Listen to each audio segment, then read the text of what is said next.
நீங்க அழகா தான் தமிழ் பேசுறீங்க. நீங்க அழகா இல்ல நீங்க அழகா பேசணும்னு அவசியமே இல்லை. ஒரு அழகே தமிழ் பேசும்போது அப்புறம் எதுக்கு அது அழகா பேசணும்? கதை திரைக்கதை வசனம் படம் பார்த்துட்டு ஒரு நாள் ராத்திரி கூப்பிட்டு இந்த படம் ரொம்ப நல்லா இருக்குன்னு சொன்னாங்க.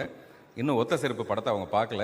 நீங்க பார்த்துருந்தீங்கன்னா அதுக்கும் எனக்கு ஒரு வாழ்த்து வந்திருக்கும். சார் நான் பார்த்தேன், நான் அந்த படம் பார்த்தேன். உங்க நம்பர் எங்க கிட்ட இருந்து தொலைஞ்சு போச்சு, அதனால எனக்கு நம்பர் இல்லை. இப்ப நான் போனே கொடுக்குறேன், நீங்க தயவு செய்து இப்படி நம்பர் வாங்கலாமோ? நான் படம் பார்த்தேன் சார். ஒரு தராசு எடுத்து ஒரு தட்டுல சாய் பல்லவியோட சிரிப்பு, இன்னொரு தட்டுல வெங்காயம், ஒரே ஒரு வெங்காயம். இந்த அந்த நடுமுள்ள வந்து எந்த பக்கமா சாயும்? சாய் பல்லவி பக்கம் நீங்க நினைப்பீங்க, டெஃபினட்டா சாய் பல்லவி பக்கம் தாயாது, வெங்காயம் பக்கத்துல தான் சாயும். ஏன்னா இன்னைக்கு வந்து விலை மதிப்புள்ளது வந்து வெங்காயம் மட்டும்தான்.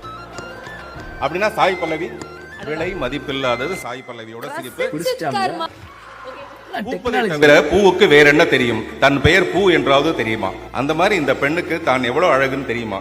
அது ஒரு கொள்ளை அழகு, கொள்ளை போக போற அழகு, இப்படி ஒரு அழகுன்னு